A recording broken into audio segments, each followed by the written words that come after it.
Bel Horizon, déjà ça part d'une envie de Bel Horizon. Donc, ça part même d'une rencontre en même temps. Ouais, mais il y a l'envie avant. Il y a l'envie de Bel Horizon, il y a une rencontre humaine et s'ensuit une discussion sur l'horizon, le paysage, le point de vue et ensuite tout ce qu'on a pu générer ensemble dans la recherche et l'amusement, j'ai envie de dire. Le Gébistaki, ça fait 10 ans qu'on travaille ensemble. Entre garçons, là on a invité 5 amis, eux, à nous rejoindre. C'est des amis, c'est des gens avec qui on a pu travailler, où on s'est rencontrés avant, et qui sont un peu dans le même élan que nous, au niveau cirque, danse, théâtre, humour et 4x4. C'était une vraie envie de bouleverser un petit peu des habitudes. Donc c'est ça, 10 ans comme ça, on s'est dit tiens, qu'est-ce qu'on pourrait vraiment changer? Un peu de renouveau et à justement ce bel horizon, à réouvrir les portes sur autre chose, prendre les choses un peu différemment, nous surprendre. Il y a une sorte d'étape de sas qu'on a envie que le public puisse vivre, c'est d'avoir un moment qui est ce moment de avant-spectacle. On passe de personne à public, ce public se rend à un endroit, et de là se passera des choses. Toute cette phase entre le on est parti et puis ça commence, c'est un déplacement pour nous, tout simplement, qui peut être une marche de 15-20 minutes ou une demi-heure, ou peut-être plus, on ne sait pas, pour aller se rendre sur l'endroit où on va acter. Là, l'idée, c'est aussi d'avoir des vases à porter avec sans doute de l'eau dedans, et du coup que tout ce trajet puisse, que les gens puissent à un moment s'entraider ou se refiler les vases, ou ne serait-ce que participer à ça dans l'itinérance, ça nous semble intéressant. Du coup, c'est ça qui va nous emmener vers un bel horizon, vers un nouvel horizon, quoi. Vers un ailleurs en tout cas, parce que après, ce qui concerne l'horizon, effectivement, on a envie de paysage, mais en même temps, suivant les contextes, on va recréer un paysage dans de l'urbain. Et parce que ce dont on est sûr, c'est qu'on a envie d'être aussi manipulateur d'espace. Donc ça veut dire de pouvoir s'approprier des espaces et de pouvoir jouer avec et les faire vivre différemment.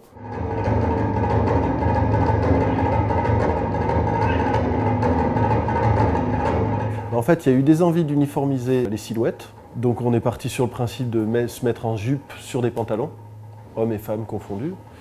Et après, du coup, on a cherché un petit peu autour de ça dans la façon de se vêtir, parce que c'est vrai que nous, la silhouette nous importe quand même pas mal. Donc on s'est dit, tiens, comment ça marche, une jupe, pantalon en bas, ça a une certaine classe, et en même temps, comment on complète? Donc on a cherché chapeau, blouson en cuir, avec des embrasses de rideaux. Du coup, on a commencé à se faire des petites décorations, ça nous a bien plu. Et c'est vrai que l'épée, en fait, on s'est dit, tiens, une épée au niveau de la silhouette, ça pète. Et en plus, le fait de se la mettre à la ceinture dans la jupe, en fait, ça redessine la silhouette parce que ça ouvre un peu la jupe et ça va redessiner aussi une silhouette. Donc pareil, qui peut se découper sur un fond d'horizon, sur un ciel ou quelque chose comme ça. Du coup, ça c'est pareil, c'est le genre de petites choses auxquelles on est sensible. On va dire, tiens, la silhouette, elle a une bonne gueule, l'épée, ça fonctionne. Enfin, les choses, ça ricoche aussi dans des discussions, dans des envies de chercher des solutions ou en tout cas des nouveaux aspects comme ça. Les choses, elles sont un peu arrivées comme ça.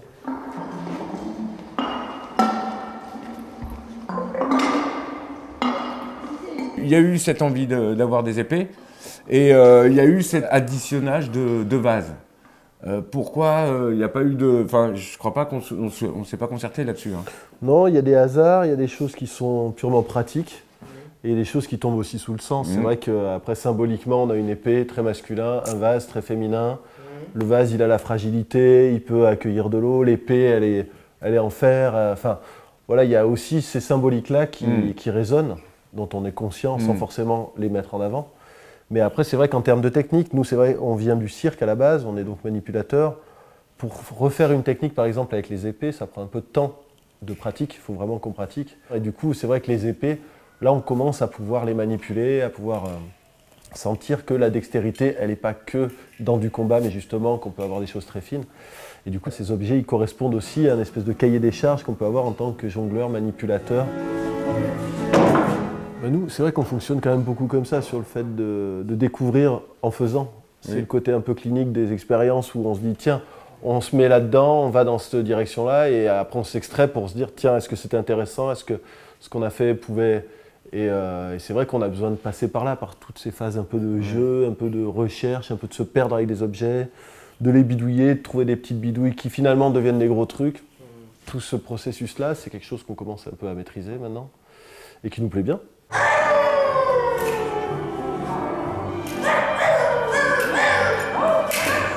En fait, on a fait plusieurs résidences depuis qu'on a commencé, qui ont été différentes les unes des autres. Et du coup, ici, ça nous a permis un peu de faire le point sur là où on en était, par les vécus qu'on a eus. Et puis, on est en effectif réduit. Du coup, ça nous a aussi permis de savoir comment on s'adapte. On a mis un petit coup de boost sur les vases, on avait peu travaillé les vases. On a un peu profité qu'il y ait un peu moins de monde pour faire avancer un peu des chantiers. Écrire certaines choses un peu plus précisément aussi. Prendre le temps d'écriture et de répétition sur certaines scènes. Puis de trouver des trucs, on a trouvé pas mal de choses aussi. Ouais. Donc après le fait de présenter quelque chose demain, ça nous oblige un peu à canaliser des choses pour les recentrer, les mettre ensemble. Et du coup, on va essayer des nouvelles choses un peu dans la façon d'agencer, parce que nous, on a besoin de tester des choses encore et d'avoir des réponses en fait. Cette présentation de travail pour demain, on s'y est vraiment mis hier en fait à travailler dessus en se disant bon ben on fait pas 2 semaines de résidence pour une présentation de travail.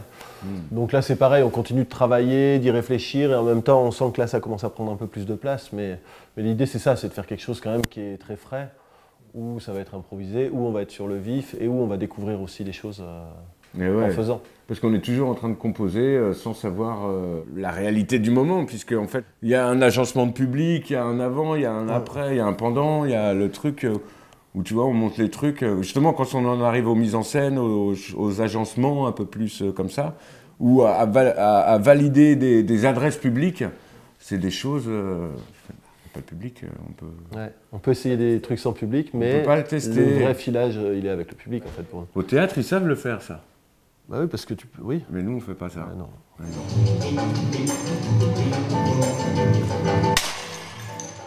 E não tem mais nada não, o meu coração pediu assim.